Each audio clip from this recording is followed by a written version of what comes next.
so that's the way forward. Lo successfully deliver this supplementary budget brought this country.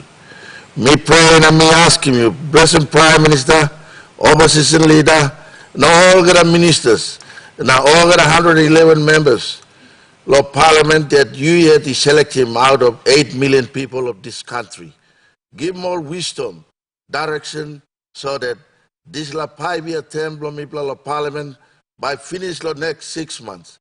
But me sabe also you by giving this Tintin, Lomibla go through the budget for the name of 8 million people of this country. Also, let me ask him this short pray, lo you can stop namen Lomibla, direct me na, help him me bla lo one him decision, me bla walk him na one him debate, me bla go through this Parliament. One him this pray, me ask him pray you, lo me bla can talk na boom bell one time. Now, maybe I can proceed the meeting. Our Father, hallowed be thy name, thy kingdom come, thy will be done on earth.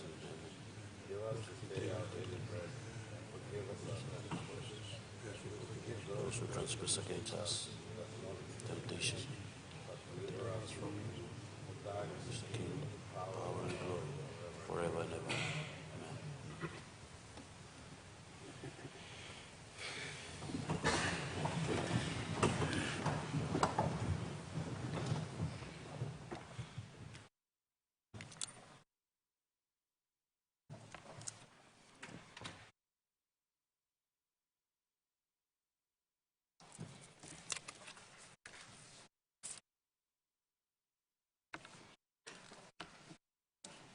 Clerk, any petitions? Notices? Honourable members, question time, 45 minutes. Honourable members, before I ask for a question, I'd just like to remind you, those who are asking questions. I understand that many members of Parliament have questions to raise. And when you have a question, please get to the point. And the ministers who are replying, get to the point, make your reply short so that we can have much members participate in the question time. Honourable Governor for Sepik. Thank you, Mr. Acting Speaker. I wish to raise this important question to the Prime Minister. I raise it on behalf of 50% of our population who are not represented in this House, particularly the women of Sepik and the women of Papua New Guinea. Mr. Speaker, just by way of brief background, we had made several commitments last year, and I think the Prime Minister made a commitment on the floor in relation to some temporary special measures for women's representation on the floor of the House. As you know, Mr. Speaker, we are infamous for being one of only 3 countries on earth that do not have women represented on the floor. Therefore, Mr. Speaker, my questions are as follows. How far have we gone? Because it's been 12 months now since the issue was raised on this floor and there was a response. In the last 12 months, what have we done to progress the issue of the temporary special measures for women on the floor? The second question is, if there is work done, I understand we have 2 more sessions of Parliament to go, excluding this one. When will it be brought to the floor for ratification? And 3, is the Prime Minister able to assure the women of Papua New Guinea that this Parliament will be able to give them access to the floor in 2022? Thank you, Mr. Acting Speaker. The Honourable Prime Minister. Mr. Speaker, I thank the Governor of Sepik Province for asking a very important question on the women representations in Parliament. We made commitment for these measures to be brought into Parliament. Let me ask through you, Mr. Deputy Speaker, that I reserve my right to better response to the question in this sitting of Parliament. I'll get up-to-date report on what has the government done latest in respect to women in Parliament.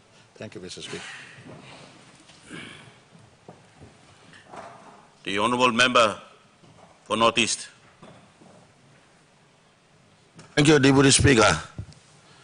Question blooming me like ask him lo Minister of Commerce and Industry. Na me like him Prime Minister must take note. I think me ask him this la question. One blood time that's all me like ask him again. What the interest blow micro SME na SME mama blow me lo must be noticed na lo country as a whole. Question blow me emulsion. Lo must be noticed me got 25,700 mothers. All established this la book me all him. Na me Karim Bank.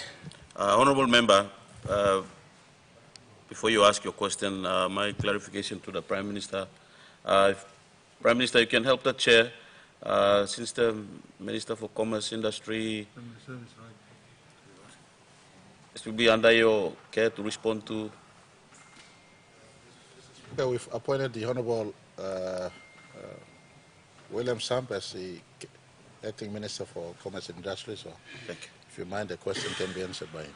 Thank you. Honourable Member, you can go ahead with your question. Thank you, Deputy Speaker. Question blow me emulsion. Example of district blow me 25,700 mothers. Lo all get a settlement blow me bringing all the come lo micro SME na SME program. Na me all in this la book all get established here. Na me carry micro bank, na me bank go settlement, na all get a me open my account blow all. Tasal one plus something me look. All Asians penetrate through all get a settlement now na. Sanarin stua, Takasop, na me look was a member give Steve challenge all mama blow me. Also na me like ask him. This law walk me bla talk law. Receive employment blow all local blow me Papua New Guinea. Na receive business. Blow online blow me la Papua New Guinea. By participate through the economic sector. Through the micro SME and SME. Business so that all can any money na sustaining life blow city. Na same time all got culture blow go bank where all of my account. Na put him legally money go bank na they can proceed. That's all time me looking also. This la member good la challenge that's all by dividend the purpose of our mothers. Now all local employment opportunity blow online blow me because even cashier now even you look him all China work like stuff. So me like asking minister. Suppose semi got one blood plan blow, this la list, you may work la continuous talk long end, la receive business, na receive employment, blow online blow you me.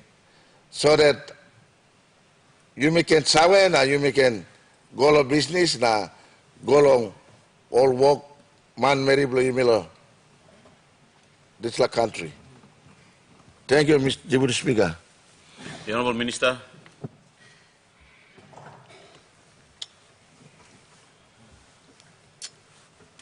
Thank you, Deputy Speaker, and thank you, member for Northeast asking a good luck question. And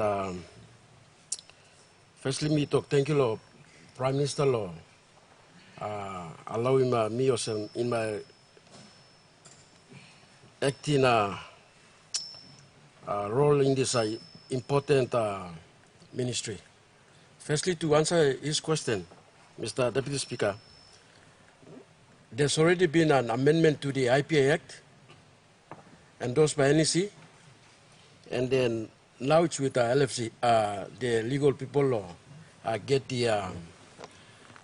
that amendment in law. Once that's done, then it gives us at Commerce Department the legal avenue to broaden that list. Mr. Deputy Speaker, that was one of the tasks that I was tasked to do when I was appointed acting. My predecessor brought a list already, and we are working on that at the moment. So the necessary amendment has been done to the IPA Act, and then that will give us the basis for us to broaden that list, so that that list is relevant to PNG now and going forward, and it will address many of honourable members' issues raised. Thank you, Deputy Speaker. The honourable member for... Sorry, there's a supplementary. Honourable members, there's a supplementary. I'll ask member for Ijivitari on the supplementary. Thank you, Mr. Deputy Speaker. My supplementary question is, again, within the SME context. Can the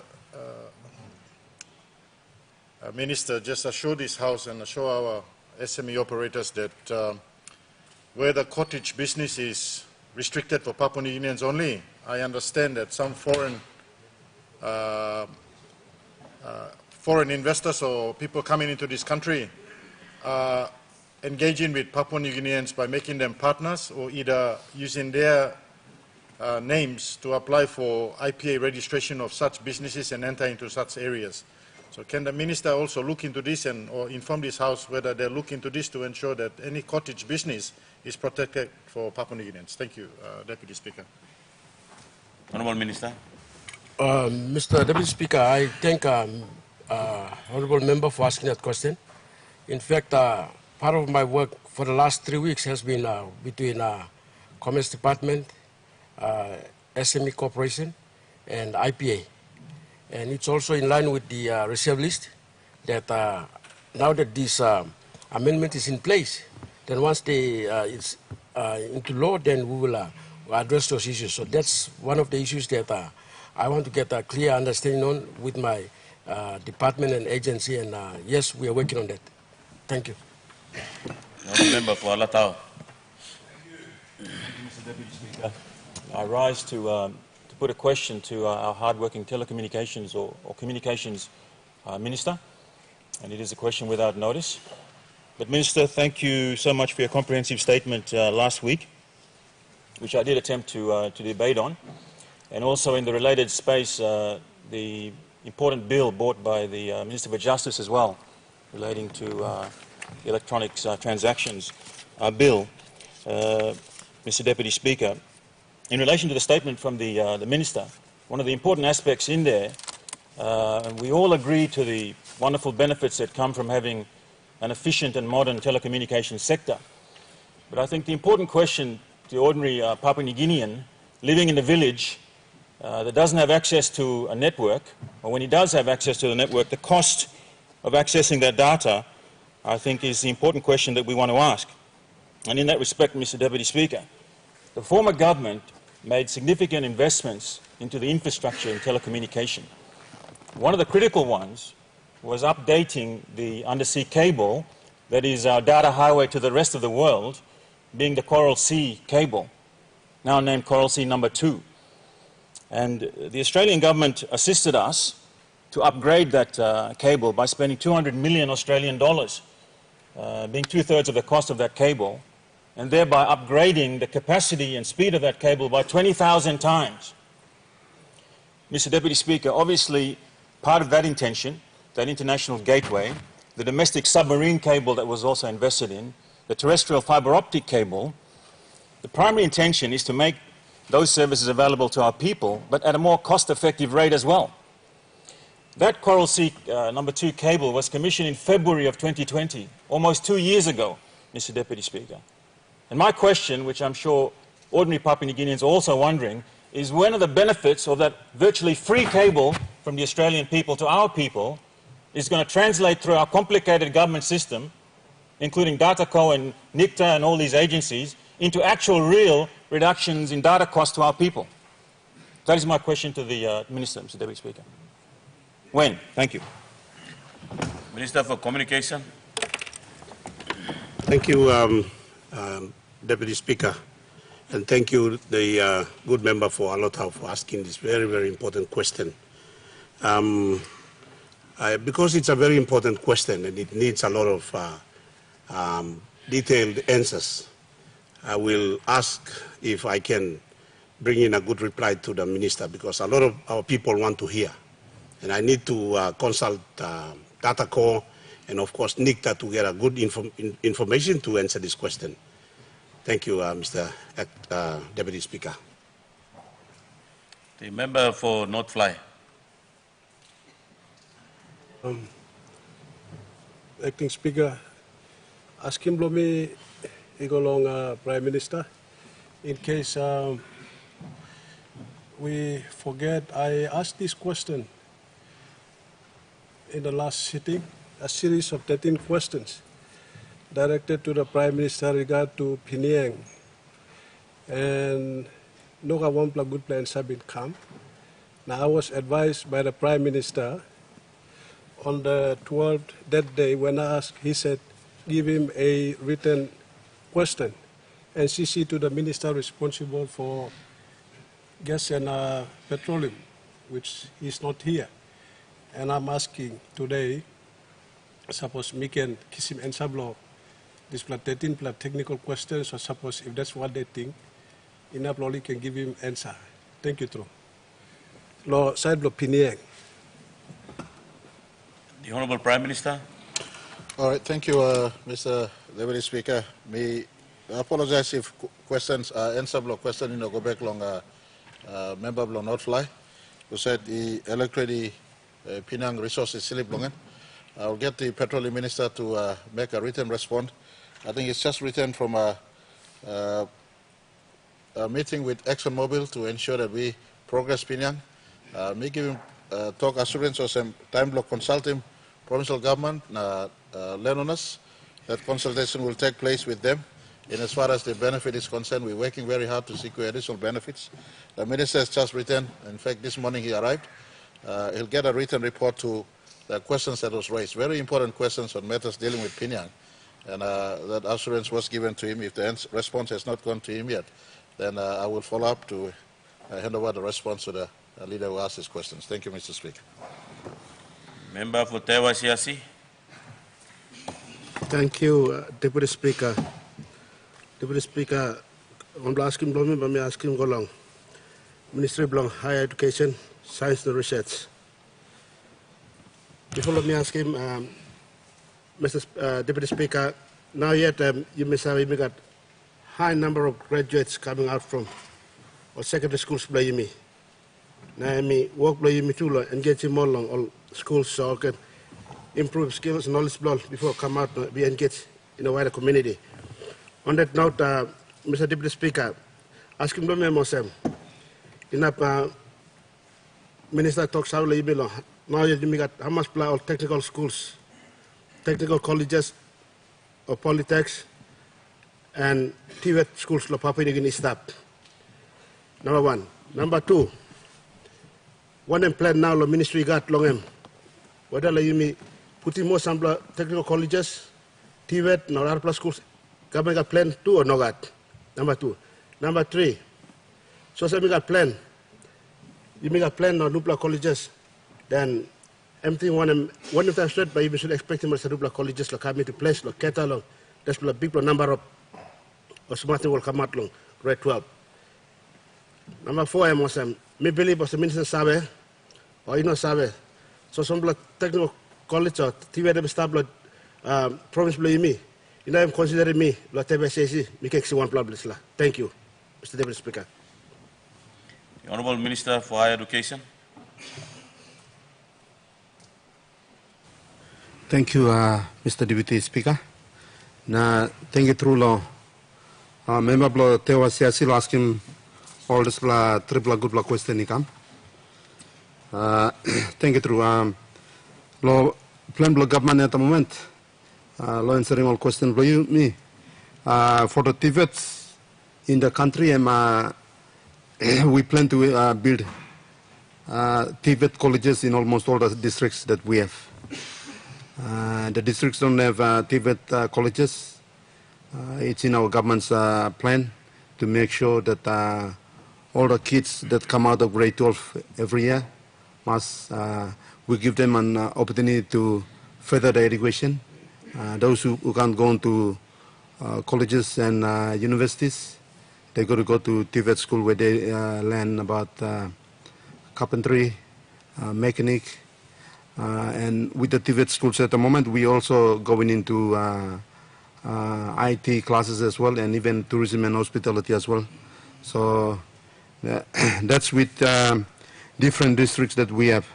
At the same time, what our government has done is we've also had we also get in ADB funding loan, where it's about 200 million kina. That's where we are investing into 10 different colleges in the country. So we're looking at towns like Bougainville to get one, Ley, Mantagan, Goroka, and so on. So up to 10 different provinces will be getting funding from that 200 million alone from ADB. Also on that, we have Australian government also helping us as well. They've already started on some of the existing technical schools that we have in the country, and that's about 120 million kina worth of investments they're doing in our country, and that's a grant funding. So all in all, they're putting a lot of time and effort. Now that investment is in governance and management in these technical schools. Concerning your district, TVWAN Siasi, yes, definitely for next year's funding, your district has been included for the TVET funding as well. Thank you, Thomas, Deputy Speaker. The Governor for Manus. Speaker, question blo migulo Minister blo Immigration, na milaiki Minister blo Higher Education, Science and Technology lo notim. Emlo is Loringa Processing Center. Intention lo building this processing center is tablo Loringau. In Ostablo Lombrum was finished processing center by this facilities, Igulo province, lo UCM lo Kamapol Sewan Black College. Manu sila ikimi Kamap Technical College na arrangements na all discussions want them higher education igo long la time. Even immigration for quite a while now. Question blamita solidis bla. When I'm time through by immigration, by you transferring all these facilities, na giraw ni golohan blo higher education, so that work blo college can come up. Number two, suppose you no na blo working, namel blo itla no na blo working. Intention blo this processing center was lo finish plongem by comeback lo provincial government blo manus. Enough you transfer me comeback lo provincial government blo manus, so me bla yet you can talk one time department law higher education, because the longer you may hold him, other interest is start come inside Kiraunia is step inside law state land. Thank you, Minister. Well, Minister for Immigration.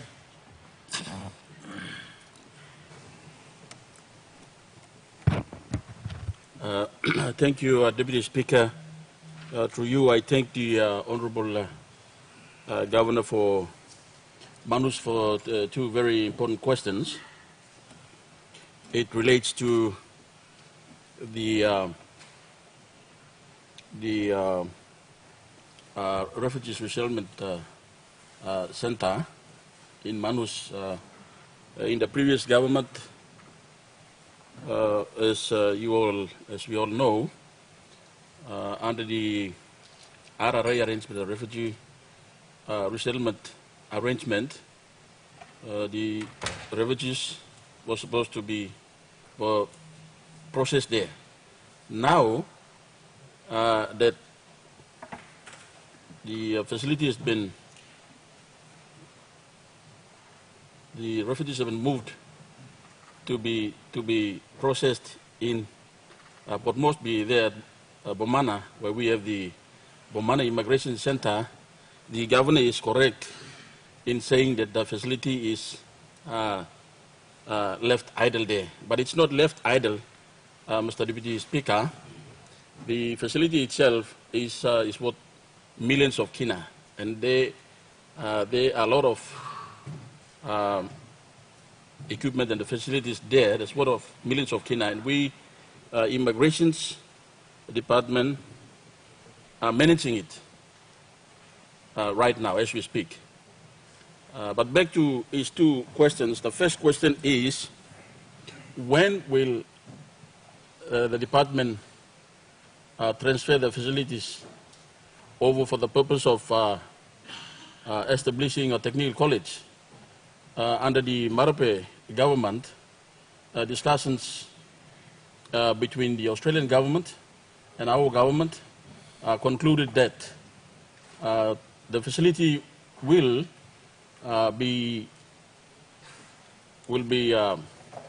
come under an arrangement through OSAID funding, or through the Australian government funding, where it will be given to the Office of the Higher Education in their programs. But unfortunately, fortunately, we have that existing facility already. And if the program comes into existence, we don't know as to when the two governments' arrangement will come into play, where we will establish that facility or transfer that facility into our institution. So right now we have the facility readily available. And through an NEC decision, NEC has actually directed immigrations to transfer the facility over to Office of Higher Education so that the technical college can be established. So that has been progressed up till now. The delaying factor is this: because the facility was a lot of millions of kina, Office of Higher Education does not have the financial capacity to manage it, so we are managing it. But as we speak, there are discussions between the Office of Higher Education department and my department to transfer the facility over to Office of Higher Education, which is the rightful department to take over the tertiary institutions. So as we speak, discussions are already in progress, and we will hand over the facility anytime, depending on the success of our conversations between the two departments. But I can assure the Honorable Governor that the facility is based in this province, and I asked him to communicate with the Minister or the Department of Office of Higher Education to progress his interest forward. There is no other intention of us, of Immigration Department, to delay the transfer. The important the factor that's delaying it is because of the facility about a lot of millions of kina, and we don't have, no one has the capacity to manage that facility. So when immigrations pull out, then all the equipment and everything that's worth millions of kina will be wasted. That's the only reason that we are ordering it. Otherwise, we have no interest. Immigrations have no interest over the facility. By way of answering this question, I can assure the governor that before the end of the week, we can hand over the facility to Office of Higher Education. Thank you. The Honourable Governor for Morobe. Thank you, Deputy Speaker. Ask him below me direct me to Prime Minister, na Works Minister by take note line. Long June long display Prime Minister Miet, Works Minister, Member Bulolo, and Deputy Prime Minister. Now Australian High Commissioner na Miet, me play go long wow. Na launch him lay wow Bulolo road project. Australian government if fund him display close to 66 million kina. And toka auto sem contract go finish lo one plan national company. Na am by ready lo work. 5 months ago finish. Close to by go 6 months now. Work in a start. Asking me or some this contract awarded to go long local and in an apple making or in apple making. Now why delay him this road? Money belong people belong Australia only give him lomipla. Now only like look him this money belong all must make him work long saving purpose belonging. Now this delay and so him was him me play appreciate him money me play kiss him long all so question do me can or some why not delay now one time by work by start question below me am important because him by this road by affecting or big something is stable wow blolo and we can only contribute long nation building something or some hidden valley stop alluvial mining activities stop blolo university stop national forest authority stop PNG forest stop Janak chicken farm stop now wafi golpu kamantab looking all this all important assets plan nation. Why not delay this road? Prime Minister, you can talk to me. Na people belong Morobe, people belong Wablolo, na country to one time. Thank you. The Honourable Prime Minister. All right, thank you, Mr. Deputy Speaker. Thank you, Governor Morobe. Ask him this good an important question. People belong Morobe, people belong Wablolo, people belong Minyama, people belong Garaina, people belong Mumeng. People of Papua New Guinea want to move the industry, stable display, part of country, very important economic part of our country. Mr. Deputy Speaker, no got one blah sinister motive long holding back display contract. Me go up long display part of our country, I think 3 times finished. And in twice me drive out from Mumeng, we drive out from Mumeng, come back along Lay City. In fact, the last drive Lumi, we drive time, we play go Bungi Mall, Wafi Golpu, Papa ground, Mama ground. Now this road, me big bagrap. You don't have him, need him 66 million kinata solo, fix him, Mr. Deputy Speaker. So this contract, maybe I give him finish, but me write him pass along Australia Commissioner. May also ask him Works Minister whether you can make him additional variation of this contract. Now instead of making maintenance work that's all, where rain by was him again, we could do a permanent intervention, reconstruct the road for the better. And so me like talk clear along plenty line. Me looking plenty commentary, former leaders along this plahap or youths, can social media will talk about. No can the government no got yawn and no got ting, Mr. Deputy Speaker. 66 million kina emi sound bigla, but emi no belong making permanent work he come up with this lab and belong service graveling the maintenance taso. And Mr. Deputy Speaker, Australia no sabe wa bulolo stablo wana map. Papua New Guinea government pointing more or one map invest in this money, this talk must clear this something. We point to them, certain areas for them to invest in. One of them was Wabulolo and few other program that Australia fund him now through maintenance lo antap tasol. Now time he drive from Mumeng, go back long lay, me realize in big bagrab section road. It's a very important economic road. So Works Department, Works Ministry, Australia government, we've been in engagement in the last few months to see whether we could do a variation on the contract.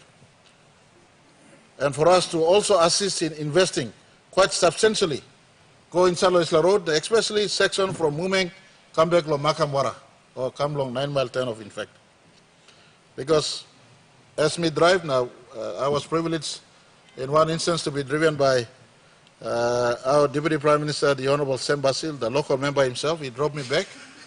And we reached an understanding that instead of this last section, just gravel maintenance, that's all, you must make him go permanent reconstruction, rehabilitation, which will definitely be greater than 66 million kina spread over that almost 200-kilometer section of that very important road. So, think long, refix him again, this mid section where we back up with a big intervention. 66 million kina is a big money. I don't want 3 years down the line, or 2 years down the line, or 1 year down the line, this road and back up again. So one time thinking, rescope him, this section of the road, make him permanent, especially mountainside come back. People hold him back, now engage doctor, one time Australia government, or looking where I could rescope him.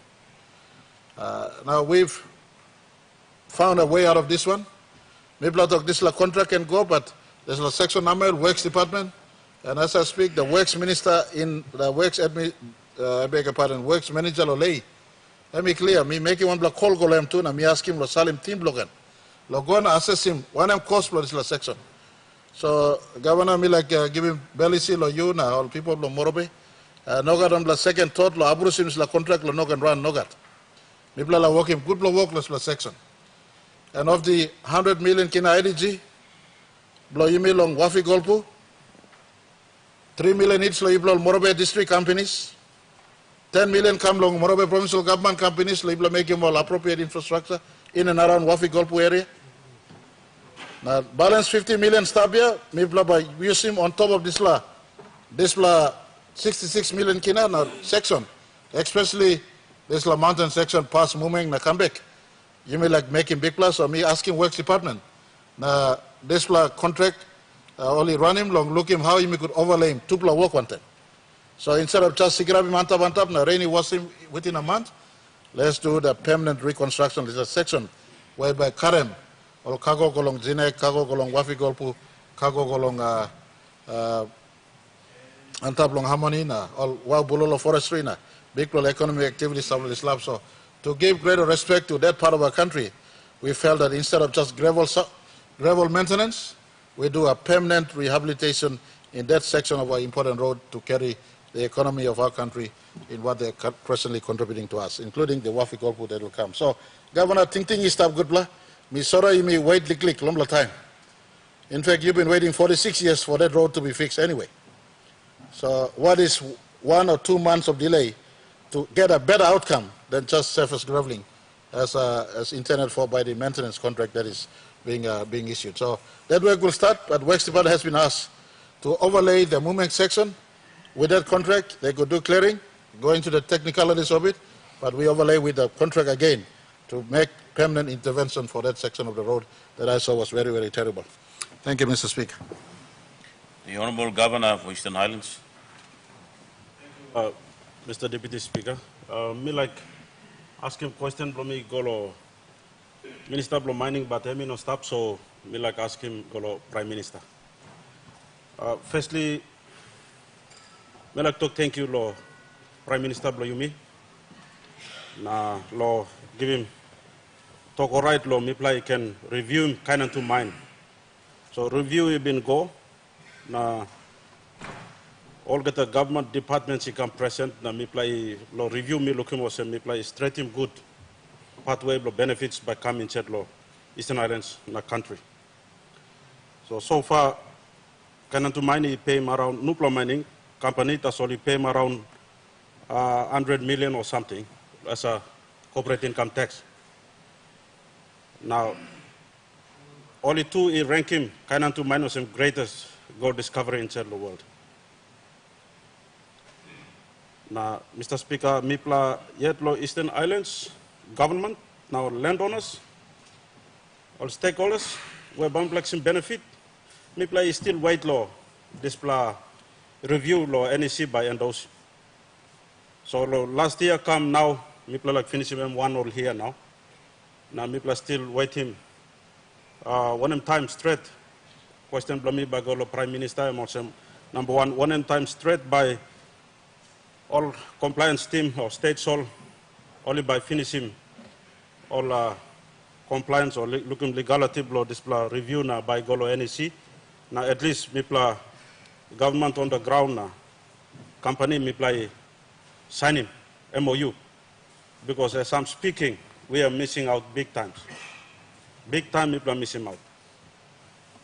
Kind to money talk free 5% free equity share, free carry. Emla giving mipla apart from royalties. Now all get the business like giving law local. Now Commerce Department he works strong law, make sure that I map or something. And people looking for some benefit by Kamtas all. Emi law Golo NEC emi take him long time. Now one time by me question me by me play enough law. Number one is law signing. Me play wait is that. Number two, me arim also Minister of Mining I Golo Pogera. Wafi Golo all get help in set law country law gold. Talk law gold. Walk him good law walk around. Now me too la commend him, Minister of Mining. La one plus something to solo province blow me consent. La Golo Prime Minister and also. Minister of Mining and blow province blow me. Now mine can do mining come up blow electorate dong.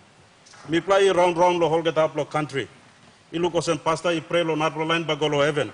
That's all family blow met by Golo fire. So me big block constant this land or me asking Prime Minister one time by me play Eastern Islands. Go inside law MOU review na fully benefit law this la kind to mind blown. Thank you. All right, thank you. The Honourable Prime Minister. Thank you, Mr. Deputy Speaker. Me like talk thank you, law Governor of Eastern Highlands. Law ask him very important question in respect to Kanatu mines. I had the privilege of going through that mine and going through that area. Let me pay my commendation to the small mine that started off in the last few years. They've retained corporate tax much higher than many other companies in our country, especially in the mining sector. They declared corporate tax, I think, in my memory,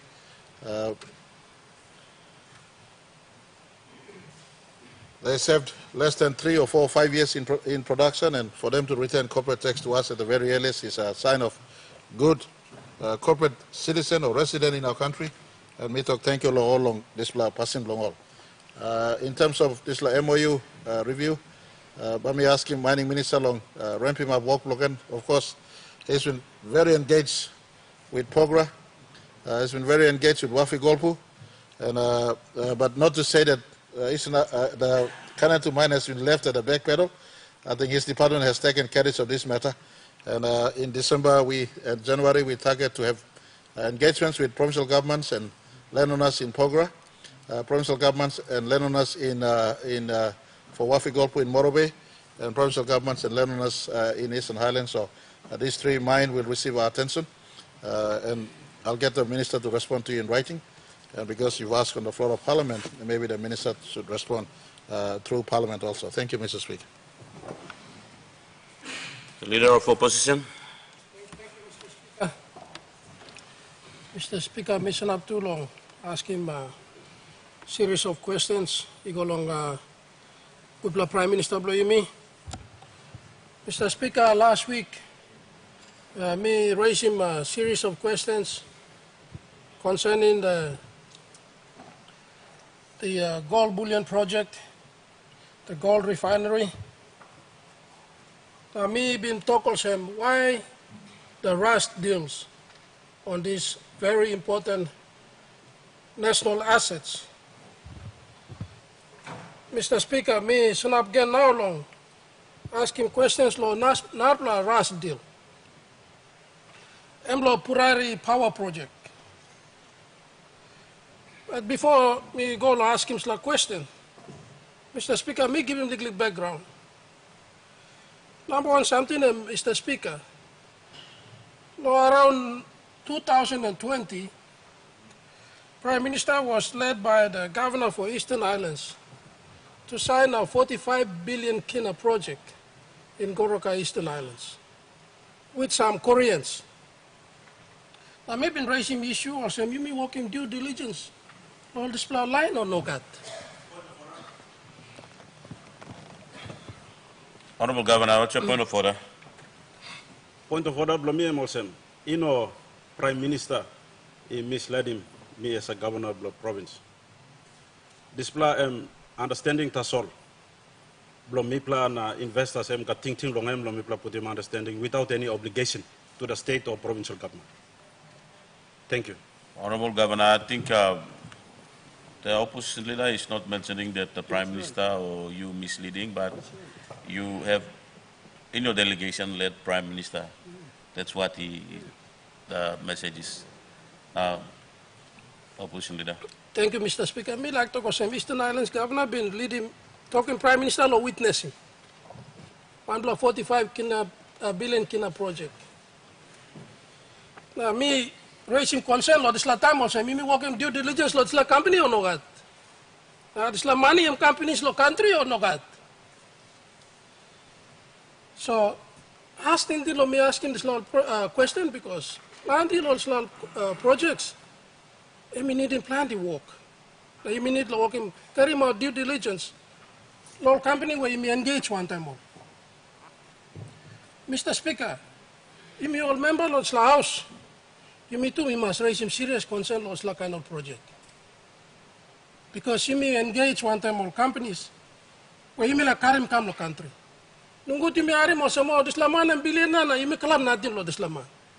Nunggu di talk sense la money ka plan di money na imi kalap natin na imi Saonu background lo this la company or maybe this la company imi took in a company taso. Honorable Leader, do you go straight to your question? Mr. Speaker, Mr. Deputy Speaker,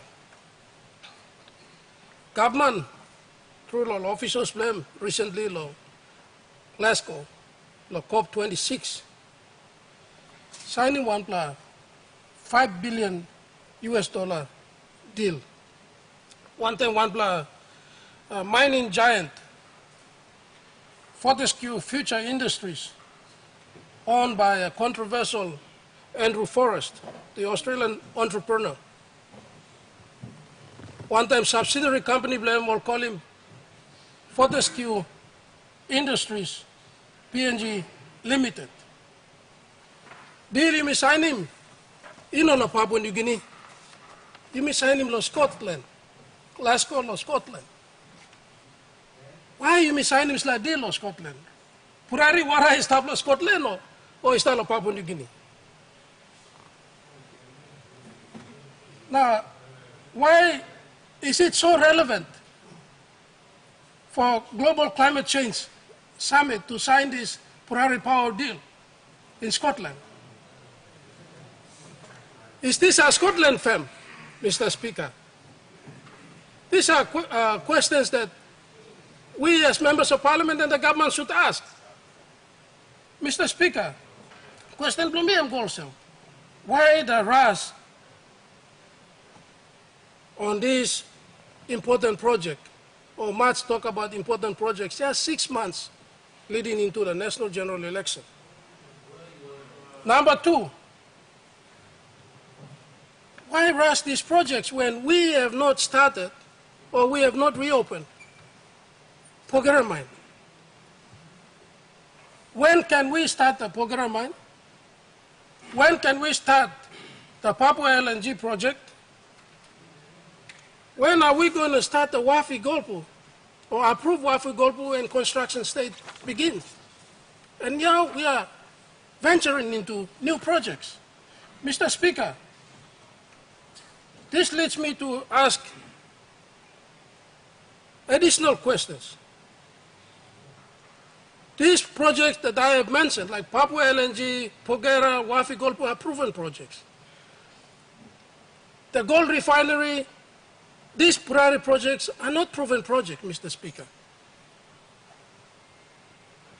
Why did we sign this agreement in Scotland? My question is, were the landowners of Purari River and the Gulf provincial government consulted on the Purari Power project? If not, why not? Has the due diligence been done on the background of Fortescue Industries, Future Industries Limited, and its owner, Andrew Forrest?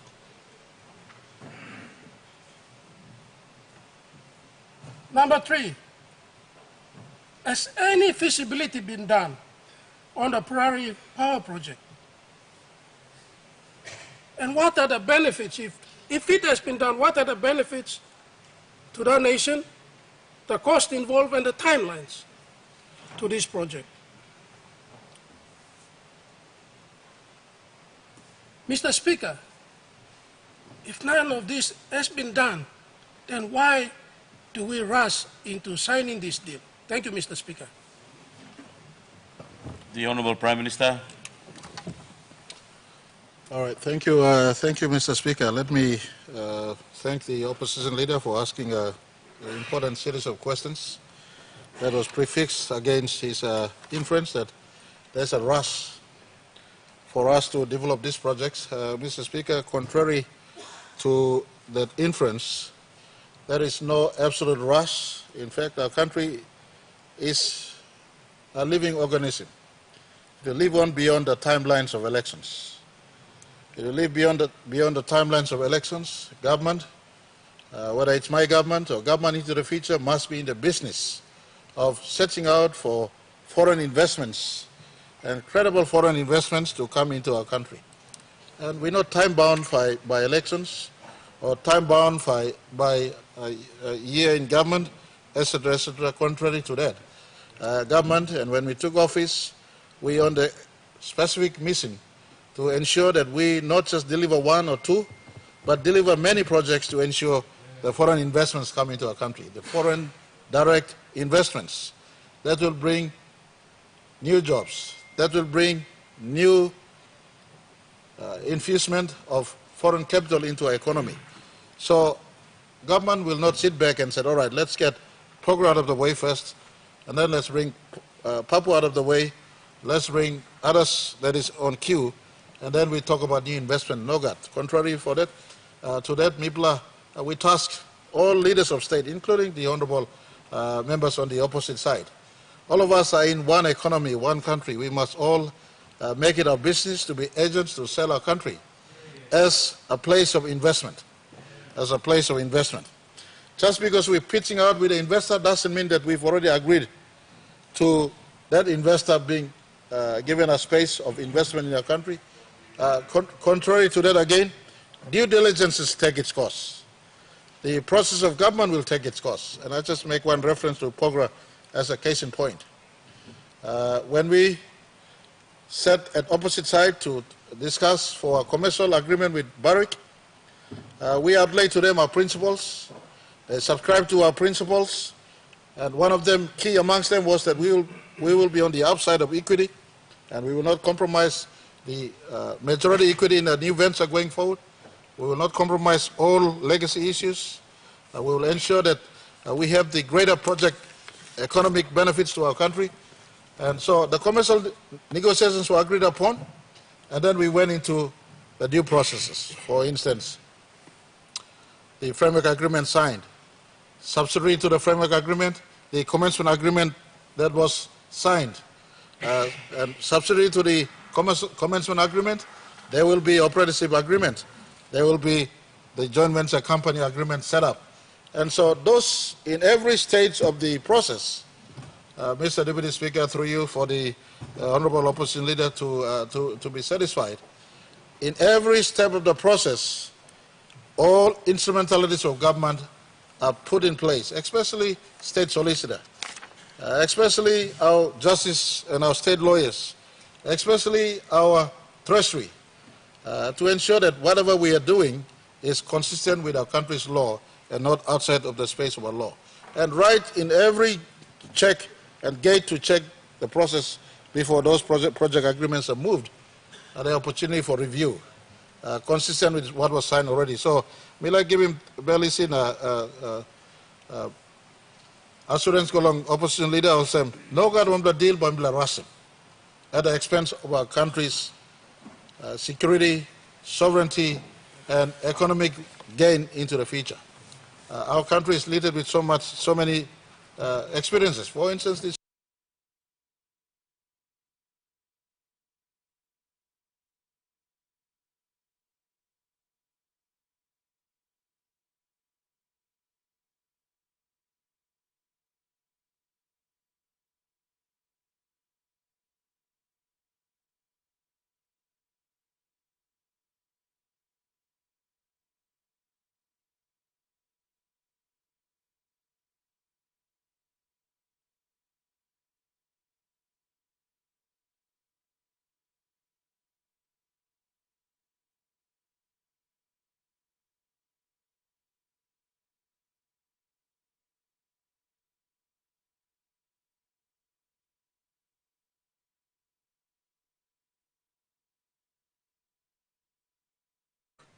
Emina one lawyer mi karem come from one talk lomina me to put him lo display no got. Fine lawyer mi saving government before, continue to saving government today. One kind of same secretary belong treasury. Saving government before, saving government today. They are there to ensure that check and balances are put in place. Now, me play behind him every legal requirement, play him country, including protecting national interest. Limi. Come back to this question belong Purari. Me like give him talk clear belong all Purari Lenonas. Also, opposition leader also. The agreement with Fortescue is not just explicit for Purari. The first time when Dr. Andrew Forrest and his team from Fortescue Future Energies came in, they have another company called Fortescue Future Energies. Dr. Fortescue, I beg your pardon, Dr. Forrest, from what I know, is Australians' most profitable person in as far as the companies, and we look at him and we make him number one in terms of rank long profitability long this year. Last year, he is no Minky Monkey Mouse on the side coming into our country. He is Australians' number one businessman as we speak today. Now he subscribes from the information that I was supplied with, because I asked him a fundamental question when he came in, Mr. Deputy Speaker. He said he wanted to generate 25 gigawatts of power in our country. And me talking straight, and PNG power officials will confirm, I said, I don't think our country has a need for 25 gigawatts of power. We can't buy that power of you. And he said, Mr. Prime Minister, we are not interested in selling the power back to you. We are trying to harvest future energies from stripping hydrogen molecule, combining with ammonia to produce clean, green energy of the future. The signing at the margins of Glasgow relates to global consciousness on environmentally friendly energy source. And Dr. Andrew Forrest is, as I said, he's no small-time man. He's a global figure. He's our version of Elon Musk in the Western world. Elon Musk, the frontier-breaking, research-based innovator who's now moving to go and look for resources at moon and outer space. The world is moving beyond our static mind. We are remaining in where we are today. The world has moved beyond this one. And when Dr. Forrest arrived in our country and proposed to harvest 25 gigawatts of power. Point of order. Mr. Speaker, I ask about due diligence because this guy has a record of mistreating the Aboriginals in Australia. That's why I ask for due diligence. What I'm giving point of order because he's praising him when he has a very bad record with the Aboriginal community and he has abused them for many, many years. Go and do the due diligence and you'll know who Andrew Forrest is. Honourable Leader, I'll let the Prime Minister continue on the reply. Mr. Deputy Speaker, as far as I know, there is no Aborigines living in our country. And we have not advanced beyond many of the finer details of this business venture that Dr. Forrest and his team at Fortescue Future Industries are proposing. Now, when you have a proposal on foot to harvest 25 gigawatts of power, you're talking about 5 to 6 PNG LNG or 5 to 6 Papua LNG put together in one project, Mr. Speaker. It's a concept worth looking at. And when the world is conscious about future clean energy, that will be harvested from our hydro potentials and will be harvested from our geothermal potentials. I will not sit back as Prime Minister and say, look, election is coming around the corner, so let's not entertain this proposal. Just like any proposal leaders propose to the table, we look at those proposals and we allow the due process to take its place. Our state team check it out. Our state lawyers check it out. Our treasury team check it out. And he's certainly welcome to look for investors. We want all leaders of our country to look for investors. And credibility of the investors and the proposals that are put to us, if it is good for the country, it will go to the next stage and next stage and next stage until all processes signed and we arrived at what is similar to PNG LNG or other projects that we have today. They've gone through this due process. It takes months and sometimes it takes years simply because we can't allow for compromises along the way, especially to our national sovereignty and our national interests. So the Dr. Forest proposal and forest key feature industries is a proposal not just for Purari. And the Purari Basin and the Purari River system is a sensitive one. He also has been impressed upon by our team from Environment and Conservation, and our team from the Energy Authority, that Purari is very sensitive area because there are licenses that overlay in Purari. You've got the Papua licenses that overlay in Purari area. You have the forestry licenses that overlay in Purari area. And Mr. Deputy Speaker, I just want to give assurance. We will not be rushing into this because we've signed an MOU or we've signed another undertaking. MOUs, MOAs, agreements signed are all part of due process that will eventually, when it is cleared by all our state agencies, including our state lawyer, then the final product for business will be sanctioned and will be agreed upon. And so just because we've signed an undertaking on MOU doesn't mean fully that all process has been completed. It is to capture the interest to do business in our country to come in, and then the due process also take its course and run concurrently until we arrive at a product that is mutually beneficial to the investors as well as to our country. And let me caution us, our members of parliament. Let's be sensitive as we attack potential investors who want to come into our country. On one hand, you ask, and we shout out for our DSIP and PSIP, but we must all contribute to grow our economy together.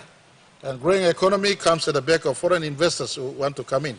And you've got a water system that has been running endlessly. Currently at almost small return to us. The return is just on subsistence that our people engage in. If there is a commercial proposal to harvest energy from Kikori, from Strickland, from Purari, from the geothermal, in fact, the first site of operation from Dr. Forrest and the team will be a geothermal site just outside of Kimbe. They'll be harvesting a substantial electricity source from that geothermal site, and that new clean energy concept will be mounted from Kimbe in the first instance. So agreement signed in Glasgow was to give indication that that company, in partnership with PNG, will go into the space of clean green energy. And as we go towards the future, all due diligence and process will take place, whether it's the forestry feature metals industry or any companies for that matter. Just because we've signed an undertaking doesn't mean all clearance is given. State's due process will take course, and whatever is good for the country will eventually be approved to go for construction and business. Thank you, Mr. Speaker. Honourable members, our question time has elapsed. Honourable members, I wish to acknowledge the presence of the project from Ahuru village in our Moresby South electorate who are in the public gallery.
might go off.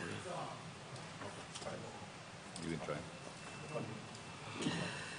Honorable members, we have a problem with the power fluctuation, and since then the speaker has come on. We've made a decision on this, but since then the speaker is back on. We'll continue on with the reading of the bill. Minister. Clerk, sorry.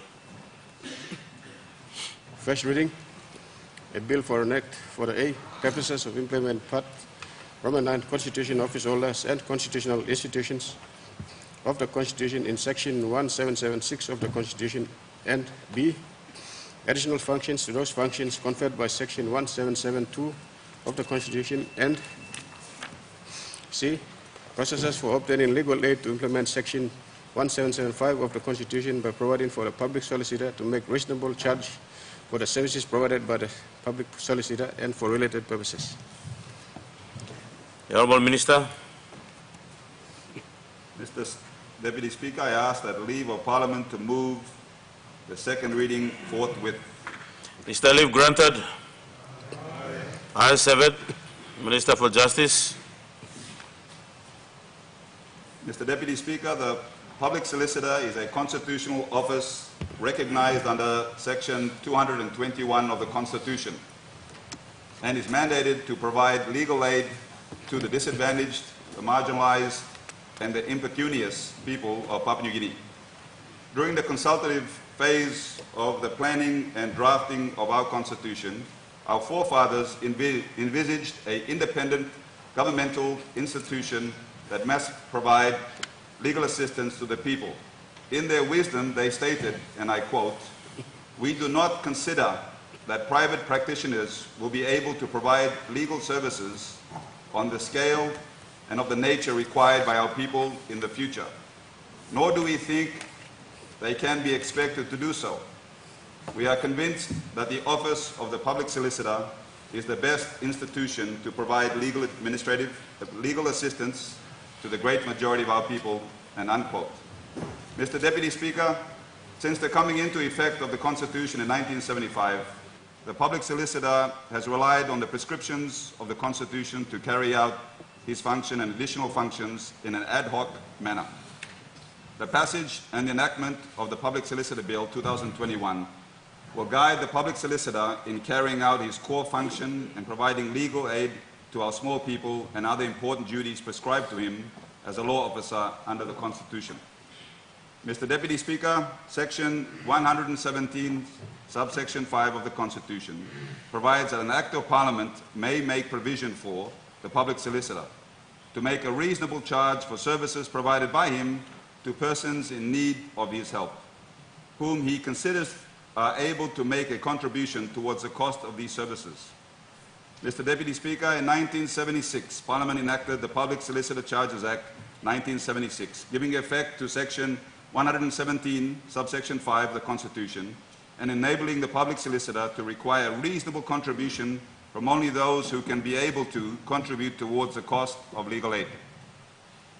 The subsequent provisions of Section 117, subsection 6 of the Constitution further implores that an Act of Parliament may confer or may provide for the conferring of additional functions not inconsistent with the performance of the functions conferred by subsection 1 and subsection 2 of the Public Prosecutor or the Public Solicitor.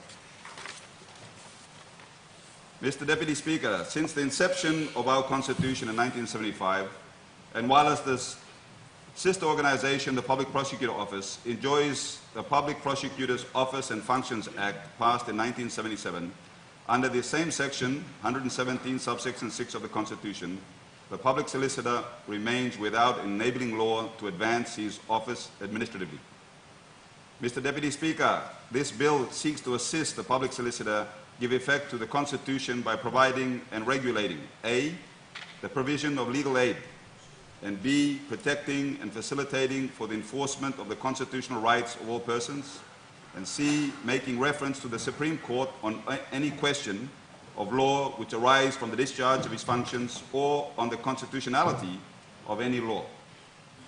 D, provide assistance in encouraging an alternative dispute resolution process involving legal issues affecting the clients of the public solicitor.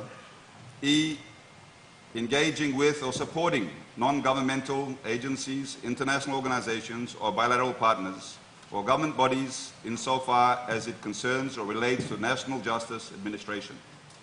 And F, provides advice to persons in need insofar as it concerns or relates to national justice administration. G, to exercise all functions and powers and perform all duties which under any law, other law, or may be or become vested in or are delegated to the public solicitor. And lastly, H, to do all such matters and things as may be incidental to or consequential upon the exercise of his powers or the discharge of his functions. In conclusion, Mr. Deputy Speaker, let me thank you for giving me this opportunity to present this important bill to this Honourable House, and I seek the support of all members of passing this bill. With that, now I commend the Public Solicitor 2021 bill to this Honourable House.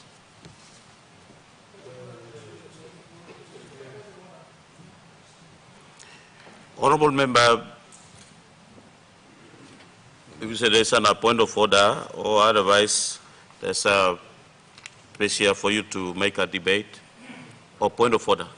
Honourable, point of order. Mr. Speaker, I'd like to take the good minister back to his paragraph when he was reading paragraph number 4. The last sentence of that paragraph, it should have been the subsequent provision of section 117 and not 117. That's what he said, 117, for purposes of correcting the answer. Thank you, Mr. Speaker. Your point of order is in order.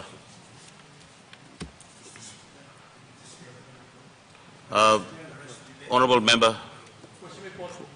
Honourable Member for Esara. Thank you, Mr. Speaker. I wish to commend the Department of Justice and also the Public Solicitor, our Public Solicitor, for this effort to bring.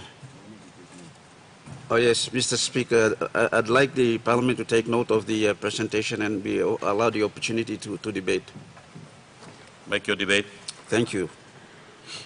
So the Public Solicitor represents the simple, the poor of our society, those that cannot afford private lawyers. They are coming here to this house because of years of neglect. They are coming here because our government, over the years, have not funded them sufficiently. And when we talk about the small people of Papua New Guinea, we are talking about the clients of the Public Solicitor's Office. These are the ones that must go to the village courts, district courts.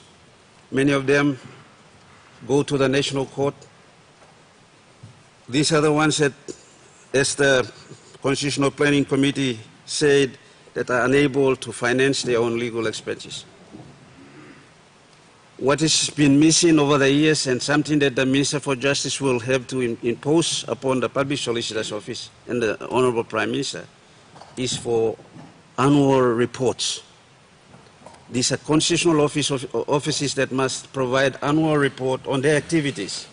There's a reporting condition in our Constitution. And I remember when I was in that seat, I had insisted that all constitutional office holders present before this Honourable House their reporting. In that report, they will outline the kind of service they are offering, how many of our people they are servicing, and these difficulties that we are now faced with. So in raising these issues, Mr. Speaker, there are 2 points. One is the continuing obligation on government to support our simple people by funding legal aid. Legal aid is not new to the Public Solicitor's Office. In the past, with a combination of ideas and support between the Law Society, Ministry of Justice, and the Public Solicitor's Office, they were able to come up with schemes that supported our simple and ordinary people. So here, on the one hand, whilst we support the amendment to enable the Public Solicitor to generate some revenue, this House should not misunderstand that really indirectly they are saying on behalf of our simple people, we need more support to the Public Solicitor's Office. But in so doing, I wish to emphasize that these constitutional offices must now provide annual reports. This has been missing. We need to insist on these reports to guide us in this important decision-making process. Finally, Mr. Speaker, in making this support of this Honorable House by passing this legislation, I hope that the public solicitor can now support our people where infringes of human rights is concerned. Because in many cases, in the case, for example, in Alotau, where the ordinary people wanted their rights to be protected, they turned to the public solicitor's office because we guided them there, because our provincial government is also in a partnership helping this particular office. But in many cases, they were unable to do so. The service was not provided adequately.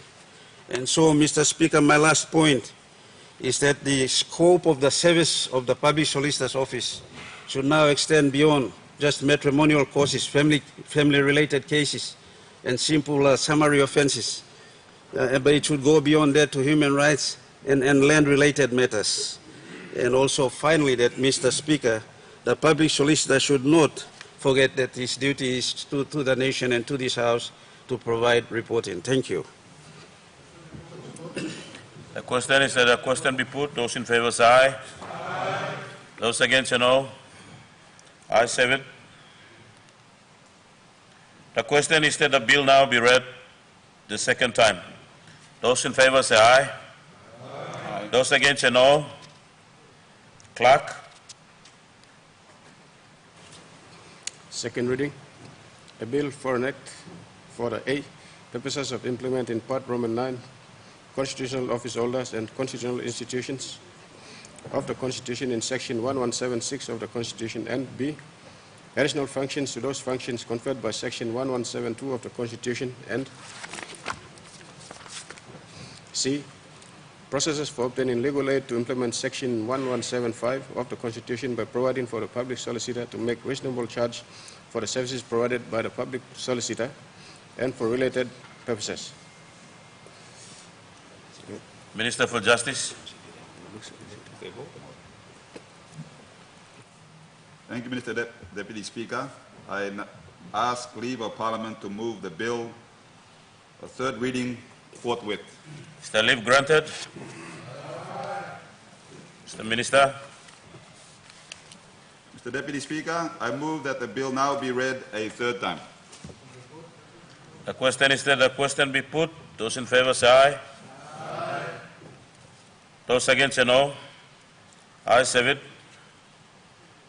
The question is that the bill now be read the third time. In accordance with constitutional requirement, the bill must be passed by an absolute majority of 56 members. Clerk, please ring the bell.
Attendants, close the door.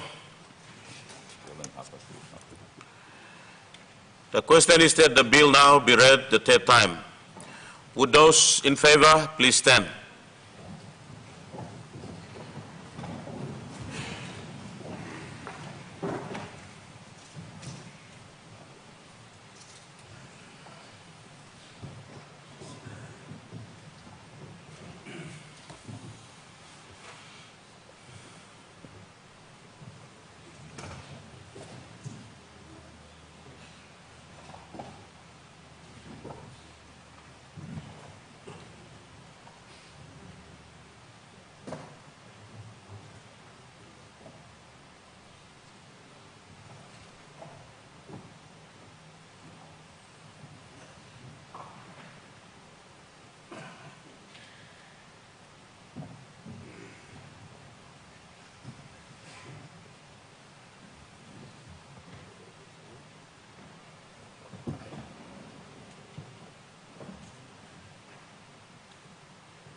Would there be any against? Please stand.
Honorable members, those who voted in favor of the bill, ayes got 80 and noes 0.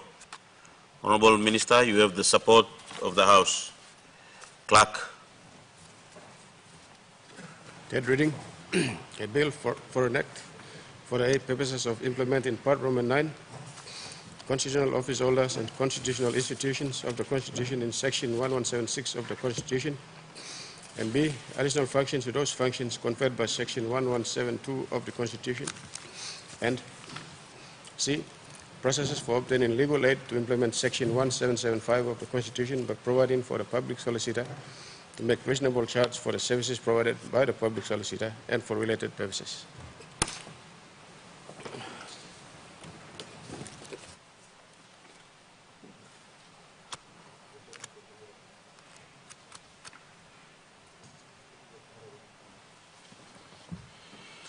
The Honourable Minister for Transport. Mr. Deputy Speaker, I move that Parliament now be adjourned to tomorrow 10 a.m. Those in favor of the motion? The question is that the motion be agreed to. Those in favor say aye. Aye. Those against say no.